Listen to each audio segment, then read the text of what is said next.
Bonsoir. Ce soir, c'est Mamie qui raconte. Une histoire de montre. Je veux une montre pour mon anniversaire, dit Martine.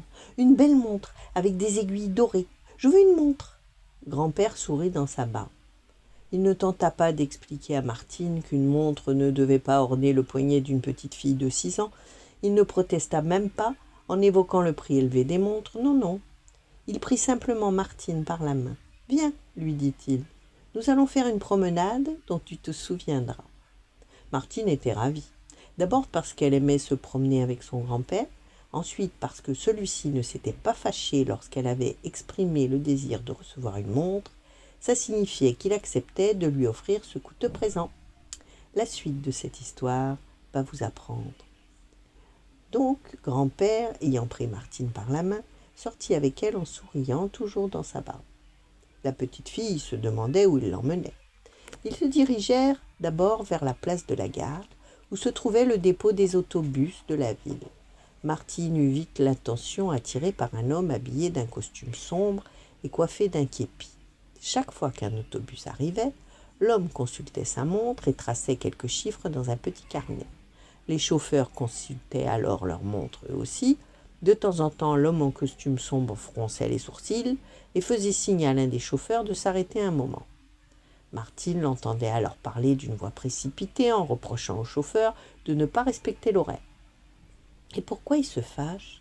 demande Martine à son grand-père. « Mon enfant, dit celui-ci, cet homme est un contrôleur. Il est chargé de vérifier les arrivées et les départs des autobus. Et si tu le vois consulter sa montre sans arrêt, c'est parce qu'il doit faire respecter l'horaire.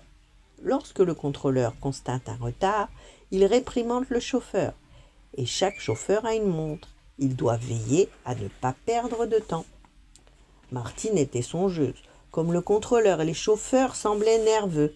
Mais déjà grand-père emmenait la petite fille plus loin. « Viens, lui dit-il. Allons nous promener sur le boulevard du centre. » Les rues étaient animées. Partout, Martine pouvait voir des gens qui se hâtaient. Le boulevard était bordé d'immeubles abritant des bureaux. Martine et son grand-père furent presque renversés par la foule qui se précipitait vers les stations de métro toutes proches. « À demain !» lançait un gros monsieur essoufflé à son collègue. « Excuse-moi, ajouta-t-il en consultant sa montre, je ne peux pas m'attarder, mon tramway arrive dans 2 minutes. » Et il traverse le boulevard en courant. Un peu plus loin, une jeune fille consultait sa montre également, en soupirant. « Oh, je vais manquer l'autobus de 17h30. » Martine et son grand-père étaient bousculés par une foule qui courait dans toutes les directions. « Traversons le boulevard, dit grand-père. De l'autre côté, il y avait une école. Plusieurs mamans venaient chercher leurs enfants à la sortie. L'une d'elles, apercevant son petit garçon, lui lança « Mais dépêche-toi, t'as vu l'heure? N'oublie pas que nous devons encore aller chercher ta petite sœur à la crèche. Il nous reste juste 10 minutes pour nous y rendre. » Et elle fit voir sa montre à l'enfant. Grand-père emmena ensuite Martine à la bibliothèque.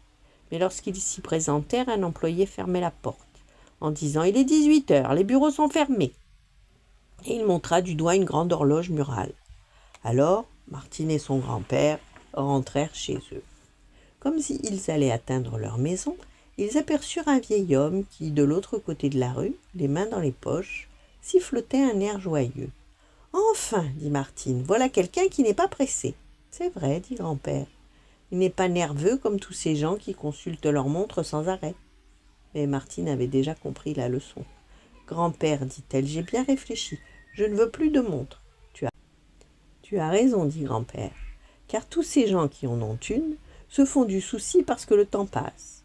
Ils ont peur de perdre une seule minute. Ne soyons pas comme eux. » Et Martine rentra avec son grand-père en souriant. Quelle heure pouvait-il bien être?